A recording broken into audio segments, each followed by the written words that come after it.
सोनपुर गांव में पहाड़ी पर एक पुरानी हवेली के बारे में एक डरावनी कहानी थी। चोर भूत की कहानी। क्या तुम्हें पता है पुरानी हवेली के पास चोर भूत रहता है और वहाँ पर काफी अजीब चीजें होती है। हाँ, मैंने भी चोर भूत के बारे में सुना है। तुम लोगों को पता है वह चोर भूत रोज रात में हमारे गांव में चोरी करने आता है। हाँ, मैंने भी सुना है कि वह रात में आता और है। सुना है वह काफी डरावना दिखता है। आज मैं इस गांव का सारा सामान चुरा लूंगा, कुछ भी नहीं बचने दूंगा। एक बार शाम रोहन और उसकी दोस्त अनाया एक दूसरे से चोर भूत के बारे में बात कर रहे थे। रोहन ने कहा, यह शायद लोगों को डराने के लिए एक पुरानी कहानी है। क्या होगा अगर चोर भूत असली है? चलो चोर भूत के बारे में पता करते हैं। दोनों ने रात में मिलने का फैसला किया और उठकर घर की ओर चल दिए। उस रात रोहन और अनाया ने एक टॉर्च, कुछ स्नैक्स और एक नोटबुक पैक की और चोर भूत का पता लगाने हवेली की तरफ चल दिए।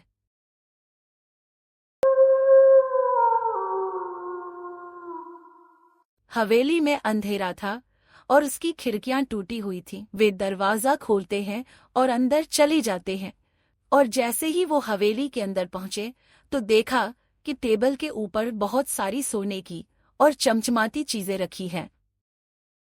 किसकी हिम्मत हुई मेरे घर में घुसने की? आवाज सुनते ही वे दोनों डर जाते हैं और चारों तरफ देखने लगते हैं। उनके पीछे सीढ़ियों पर एक चमकता हुआ साया था।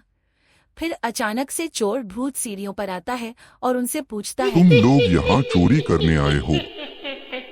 रोहन काफी डर गया और कहने लगा कि नहीं, हम तो बस यहाँ घूमने आए थे। हम बस आपकी कहानी जानने आए हैं। मेरी कहानी पूछने वाले तुम लोग पहले इंसान हो, वरना सभी मुझसे डरते हैं।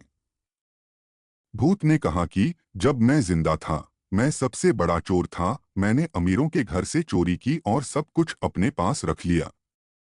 लेकिन एक दिन मैंने एक दयालु बूढ़ी औरत के घर चोरी की, जिसने मुझे इन जंजीरों से बांध दिया। अब मैं हमेशा के लिए यहाँ फंस गया हूँ और उन चीजों की रखवाली कर रहा हूँ जो मैंने चुराई थीं। मैं तब तक नहीं जा सकता जब तक कोई मुझे चीजों को सही करने में मदद नहीं करता। अनाया को भूत की कहानी सुनकर बहुत दुख और उसने पूछा, हम आपके लिए क्या कर सकते हैं?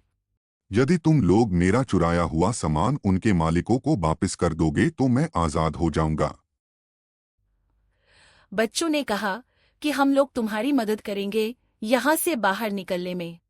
अगले सप्ताह बच्चों ने किसान की पत्नी को उसकी सोने की चूड़ियां और हेयरपिन व्यापारी को लौटा दिया, जो कि चोर भूत ने चुराया था। गांव वाले अपनी चीजें वापस पाकर काफी खुश थे।